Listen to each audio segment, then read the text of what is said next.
kaibigan, welcome sa ating munting channel. For more videos, please like, share, and subscribe para updated ka sa ating mga bagong upload na videos. Subscribe na!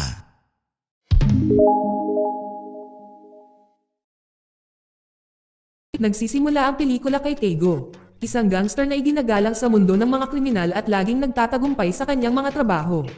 Maraming grupo ng mafia ang gusto sa kanya ngunit nananatili siyang tapat sa kanyang boss. Isang araw nakipagnegosasyon si Tego sa isang karibal na boss na lumabag sa isang kasunduan sa boss ni Tego. Kinupot siya ng kaaway ang boss ni Tego at si Tego ay nangangati para makipag-away. Ngunit kailangan niyang maghintay ng utos mula sa kanyang boss. Kaya nagpasya na lang silang umalis sa lugar. Pagkatapos ay pumunta siya sa isang hospital upang kunin ang kanyang kapatid na babae at pamangkin. Katatapos lang magpagamot ng kanyang stepsister dahil sa isang malubhang karamdaman. Kahit na si Tego ay isang matigas na gangster, mahal na mahal niya ang kanyang pamilya lalo na ang kanyang maliit na pamangkin. Ang kanyang stepsister ay nakiusap sa kanya na umalis kaagad sa masamang buhay dahil natatakot siya na siya ay mapatay ng kanyang mga kaaway. Ngunit hindi pa magre-retire si Tego dahil marami siyang hindi tapos na gawain. Pagkatapos ng ilang pag-uusap ay sinabihan niya ang kanyang mga tauhan na siguraduhing ligtas ang kanyang stepsister at pamangkin. Hindi nagtagal pagkatapos niyang pumunta sa doktor para magtanong tungkol sa sakit ng kanyang stepsister. Kailangan agad ng donor dahil ilang buwan na lang ito mabubuhay. Sa kasamaang palad si Tego ay hindi siya maaaring maging donor. Maya-maya ay nakatanggap siya ng tawag mula sa kanyang kapatid na babae. Ngunit bigla siyang nakarinig ng kalabog sa kabilang dulo ng linya. Naaksidente ang kanyang stepsister at pamangkin at nanganganib ang kanilang buhay. Kinabukasan pumunta si Dusu sa punerarya para magbigay ng kanyang huling paggalang sa stepsister at pamangkin ni Tego. Sinabi niya kay Tego na ang mga pumatay sa kanyang pamilya ay kabilang sa isang kaaway na gang na pinamumunuan ni Chairman Do.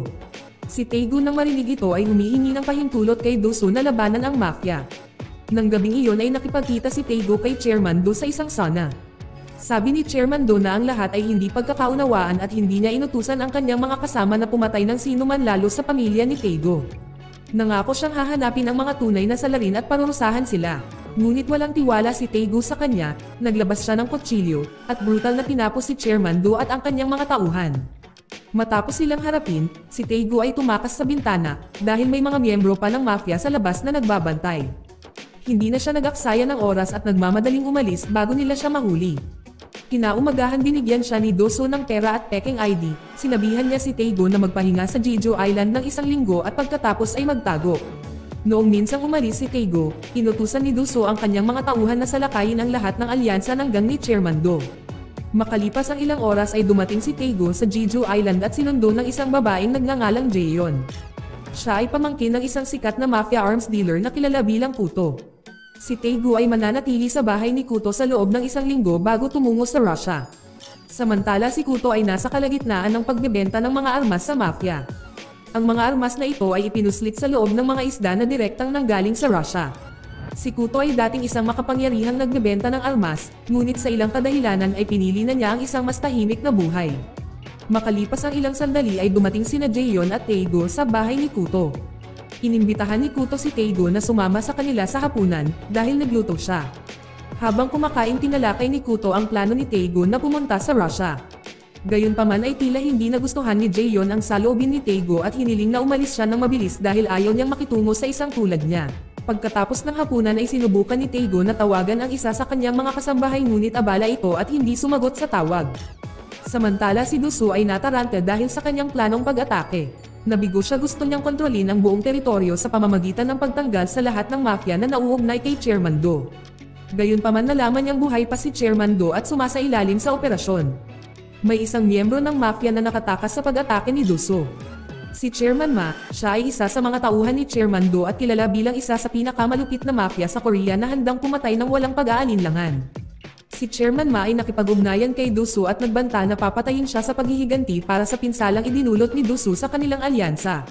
Nahuli pa niya ang ilan sa mga alipors ni Dusu at isa-isang pinutol ang mga tenga nila. Kinabukasan nagising si Tego sa tunog ng putok ng baril sa labas ng bahay. Nagsasanay pala si Jaeyeon sa bakuran na nakakapagtakang magaling talaga siya na tumatama sa target. Sa tuwing naglalaro siya ng kalokohan sa pamamagitan ng pagpapanggap na itinutok ang pistol sa kanyang ulo na ikinagulat ni Tego, ngunit ito ay wala ng bala. Samantala si Dusu ay nakipagkita kay Chairman Park, isang makapangyarihang pulis na namamahala sa pagharap sa kriminal sa underworld. Siya ay lubos na iginagalang ng mafia kabilang si Do-soo at si Ma. Si Do-soo ay humiling ng proteksyon mula kay Chairman Park para maiwasang mapatay ni Ma.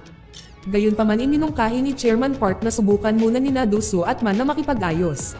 Nang maglaon ay inimbitahan ni Chairman Park sina Do-soo at Ma na sabay na magtanghalian at tugunan ang kanilang mga isyu.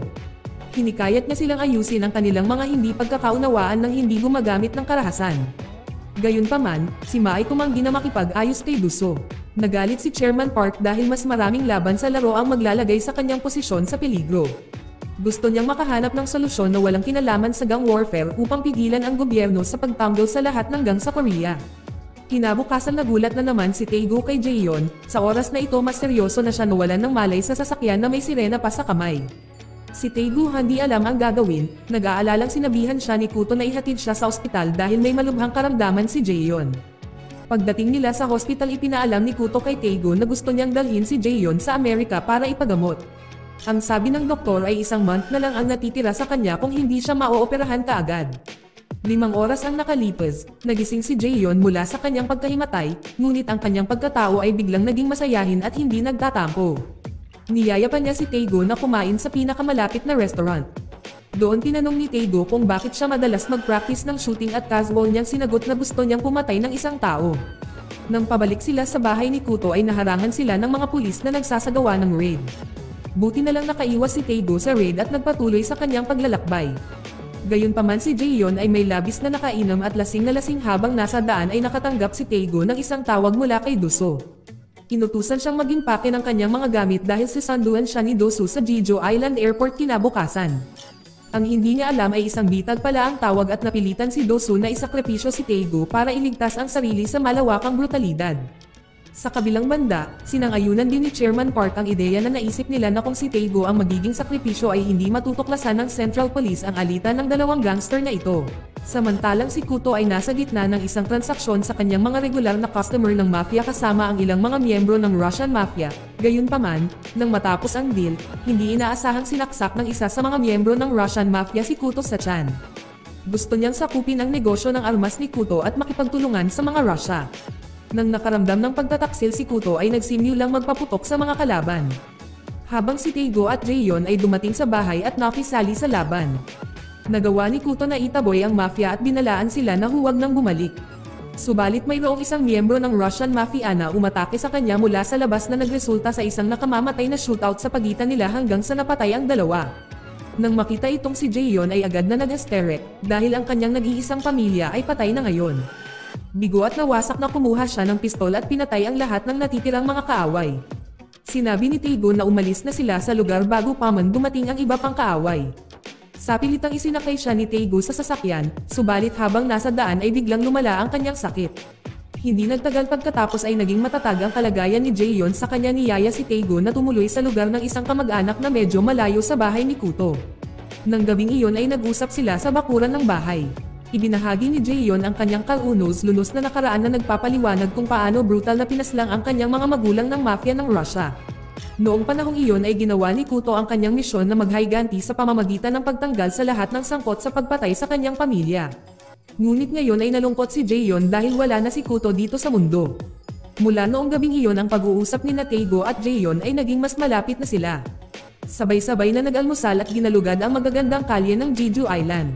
Kalaunan ay nagpaalam si Tae-go kay Jaehyun dahil kailangan niyang makipagkita kay Do-soo sa Jeju Island Airport.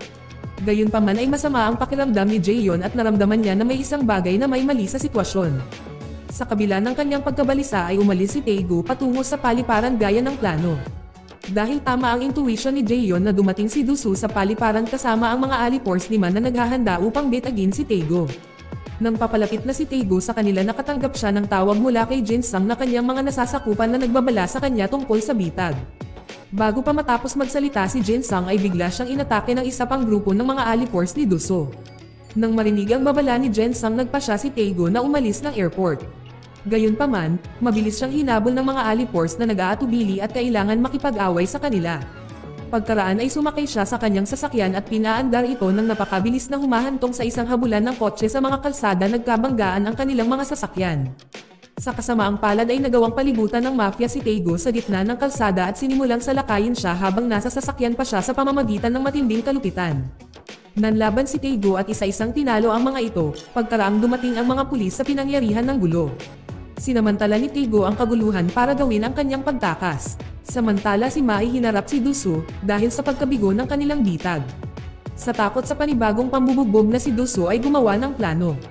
Naisip ang gamitin si Jin Sung bilang pain dahil siya ang pinakamalapit na kaibigan ni Taego. Nang marinig ito ni Ma, naiinis siya kay Dusu, ngunit hindi niya inilagay sa panganib ang kanyang mga kaibigan tulad ng ginawa ni Dusu. Sa kabilang panig si Taego ay nais na tumakas kasama si Jaeyeon, ngunit siya ay nasa bodega ng kanyang tiyuhin at kumukuha ng mga gamit. Si Ma at si Dusu ay mabilis na nakarating sa lugar at kinuha si Jaeyeon bilang hostage. Si Ma pagkatapos ay tinawagan si Taego at sinabihan itong sumuko sa loob ng 1 oras. Kung hindi ay mapahamak sina Jin Sung at Jaeyeon. Bago pumunta si Taego sa lugar na pinayagan ni Ma si Jaeyeon na makausap si Taego. Sinabi ni Jaeyeon na lumayo na siya dahil handa niyang isakripisyo ang sarili niya, lalo na't 1 buwan na lang ang natitira para mabuhay siya. Ngunit si Taego ay determinado na pumunta dahil ayaw niyang maging parang si Dusu na selfish at duwag. Habang hinihintay si Taego, pinausap ni Ma si Jaeyeon dahil nasa ilalim siya ni Kuto noong bata pa siya. Samantala nakarating na rin si Taego sa destinasyon niya at agad na inatake ng mafia na lalong nagpasugat sa sarili. Dinala nila si Taego sa harap ni Ma at nagtanong si Taego kay Ma, tuparin ang kanyang pangako na hahayaan niya si Jaeyeon at Jin Sung.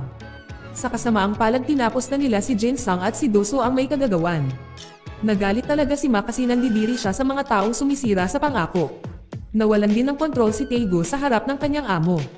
Si Dusu ay hindi natuwa sa mga pasaway, ay biglang inatake si Taego at sinimulan siyang bugbugin. Ngunit muli na namang sumingit si Ma para pigilan si Dusu sa paglihis ng landas, pinalo niya si Dusu, hanggang sa bumagsak ito. Sinabi ni Ma kay Taego na si Dusu ang nasa likod ng pagkamatay ng kanyang kapatid na babae at pamangkin. Si Dusu ay sinusubukang sakupin ang buong lungsod, bukod sa pagnanais ng kapangyarihan ay gusto din ni Dusu, si Taego bilang kanyang kanang kamay. Dahil narinig niya na si Chairman Do ay gustong kumalap sa kanya. Nang marinig ni Taego, inatake niya si Dusu ng marahas dahil hindi niya mapapatawad ang lalaking pumatay sa kanyang pamilya. Pinayagan ni Ma na ilabas ang galit niya, mamaya sinabi ni Ma sa kanyang mga kasamahan na bigyan ng kutsilyo si Dusu, para maipagtanggol niya ang kanyang sarili. Ang deal kay Chairman Park ay si Dusu ay dapat mamatay. Ngunit nang sinaksak siya ni Taego gamit ang kutsilyo ay lalo siyang nagalit. Kaya sinaksak ng tauhan ni Ma mula sa likod. Gusto talagang iligtas ni Ma si Taego at patayin si Dusu, ngunit nagkaroon siya ng kasunduan kay Chairman Park.